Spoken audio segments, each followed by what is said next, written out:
You introduced the impact that positive psychology was having on you, your business development, everything like that. And you really brought that to the company through the happiness advantage. That was the first time I experienced that. Why is positive psychology a resource for every CEO that they should be leveraging? And how much does it have to do with success in your mind?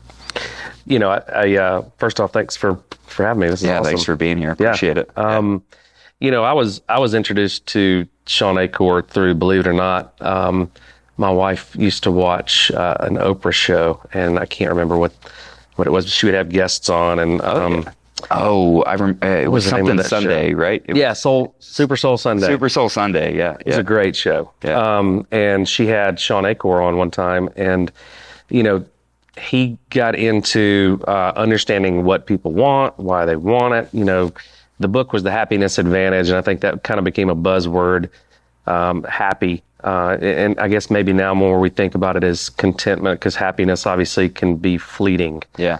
Anybody that's happy all the time probably has something going on with it, maybe. But you know, maybe as far as mental illnesses go, that would be the one that you would want. If you get to pick that happy all the time. If you get to pick. I did not get to pick, so I'm sure I have others. But so, you know, I remember when I got into, even before I got into the insurance business, my mom calling me and saying, you need to be in sales, and here's why you need to be in sales.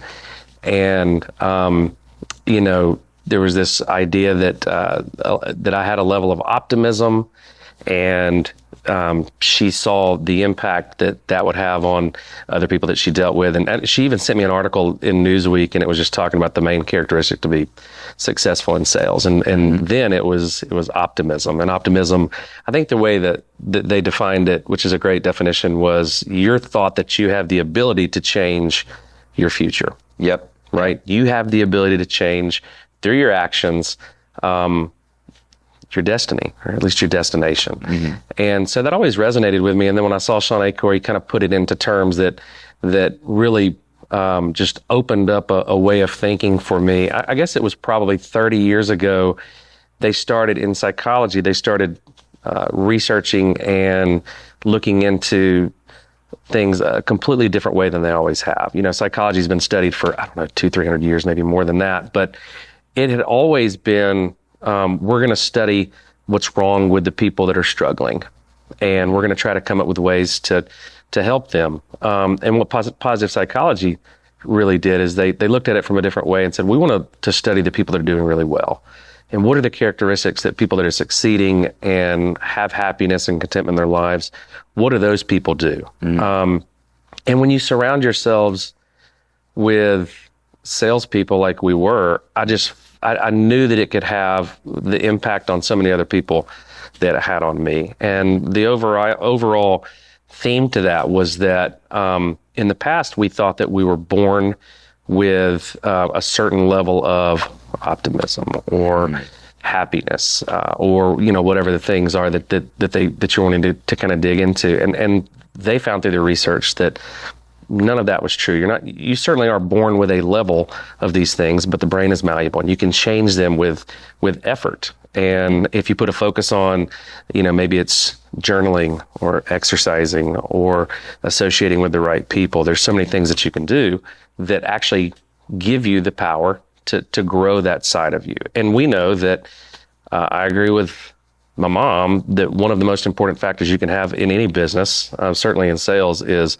optimism. Mm-hmm. And so we began to study, like, how can we help people grow their level of optimism? And how do we teach people the pitfalls of the way the brain works? For example, you know, you've accomplished so much in your career, and it was step by step by step. And so often people think, when I get to this point, I'm going to be happy. Yeah. Maybe it's an income level. Maybe it's a title. Maybe it's when I get this house, or when I get this car, or when I get this partner, or when I have these kids, my life I'll finally be there and I'll be happy. And we know that that's not really the way the brain works. And so really it was about, how do we help people understand what those pitfalls are so that we can help them overcome them and not fall into that trap? Because with salespeople, if they don't learn that, if they do fall into that trap, then what are they going to do? they're eventually going to reach a point where they think, well, maybe it's just that I'm not in the right place. That's right. Maybe I need to go change things up, and then I'll feel what that person feels, or maybe I will have what that person has. So that was kind of the start of it. And we went and hired a good friend of mine. My wife, Meredith, has a master's in counseling. And when we moved here to Asheville, she went to that program with a good friend of ours named Doug Zay.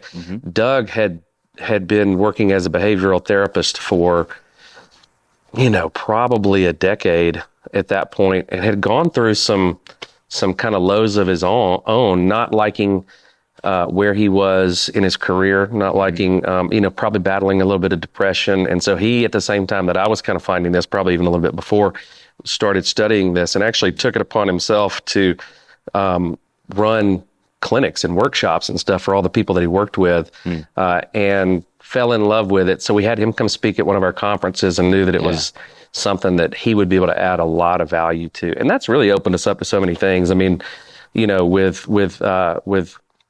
Thrive and Ripple and everything that's kind of stemmed from that, it's allowed Meredith to kind of get in her strength zone and find her sweet spot. And it really has shaped a lot of the culture of the company. Absolutely. I agree. And I think one of the things that we've seen, one of the benefits that we've seen is more resilience in people, and so therefore more overall resilience in the organization. Yeah. And I remember just being that in that time, there was a lot of, if I had to look at two major themes at that point in time in my life and career as I was learning that, it would be grit or resilience, and this idea of positive psychology, of developing a positive environment, a positive culture in my own mind and heart. Yeah. And they all come together. Yeah, absolutely. You can't have one without the other. Yeah. And grit is so important. That was another book that we read and studied together.